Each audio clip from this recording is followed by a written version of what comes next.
विहान ने मारा है दानव को। आने वाला एपिसोड बहुत ही मज़ेदार होने वाला है क्योंकि प्रलय आने वाला है। जी हाँ, ऐसा प्रलय जो आपने कभी सोचा ही नहीं होगा।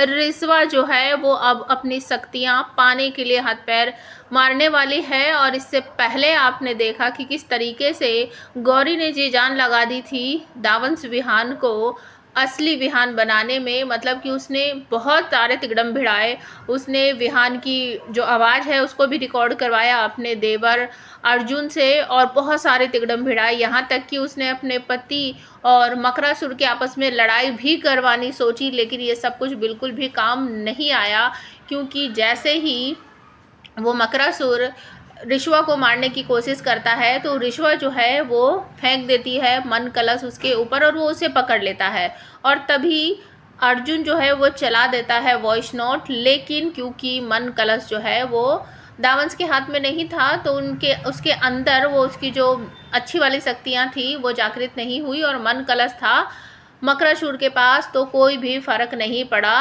दावंश विहान पर। हालांकि उसने बचा तो लिया है गौरी को मकरासुर के अटैक से, लेकिन इससे कोई भी खास सफलता गौरी या उसके परिवार को नहीं मिली। अब एक सेकंड के लिए गौरी को ऐसा लगता है, सभी लोगों को, गौरी के परिवार को, विहान के परिवार को, कि शायद हमारा विहान जो है वो वापस आ चुका है। दावंश विहान जो है वो कम हो गया है और रियल वाला विहान जो है वो वापस आ गया है। और वो दौड़कर विहान के गले लग जाती है, लेकिन विहान उसको तुरंत ही दूर हटा देता और कहता है, मैंने तुम्हें कितनी बार बोला है ना कि मुझसे दूर रहा करो। सब चौंक जाते हैं कि विहान ऐसा क्यों बोल रहा है।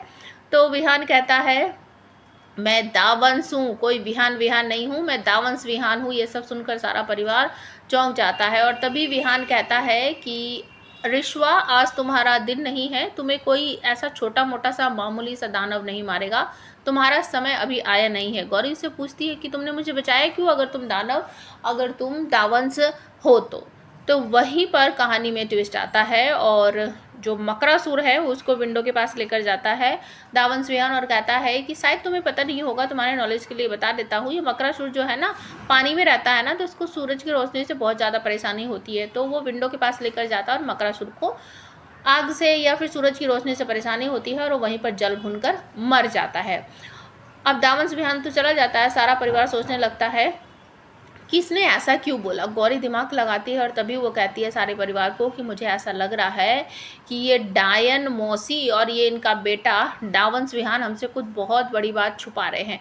दूसरी तरफ आपको देखने को मिलेगा कि जो बेटी है वो हर्ष को बताती है कि तुम्हारा सारा का सारा परिवार जो है ना वो ख़त्म होने वाला है, क्योंकि मोहना ने बहुत बड़ी चाल जो है वो चलती है। हालांकि उन दोनों को, मतलब कि सिया को और हर्ष को उसने पिंजरे में बंद किया था, लेकिन वो दोनों वहाँ से निकल जाते हैं और जो विहान है और मोहना जो है वो उसे दे देती है अग्नि शस्त्र, जो कि उसने अपनी पावर की हेल्प से बनाया है और अग्नि की से बना है। तो वो शस्त्र देकर कहती है कि तुम इससे रिश्वा को मारोगे और उसके बाद इस धरती पे से सारी की सारी अच्छाइयाँ खत्म हो जाएगी और यहाँ पर डायनो का राज कायम हो जाएगा। प्रथम वंशी भी विहान के घर में आ जाते हैं, उसके परिवार को बताते हैं कि प्रलय आने वाला है, गौरी को अपनी शक्ति वापस अर्जित करनी पड़ेगी, उसको पानी पड़ेगी, नहीं तो दावंश अगर पूरी तरह से दावंश बन गया विहान तो वो रिश्वा को मार देगा और सबसे पहले वो आकर इस परिवार को ख़त्म करेगा। अगर ऐसा हो गया ना तो इस धरती पे से जो अच्छाइयाँ हैं वो हमेशा के लिए ख़त्म हो जाएगी और इस धरती पर पाप का राज हो जाएगा। तो गौरी कहती है कि ठीक है, मैं अपनी शक्तियाँ पाऊंगी चाहे मुझे कुछ भी करना पड़े।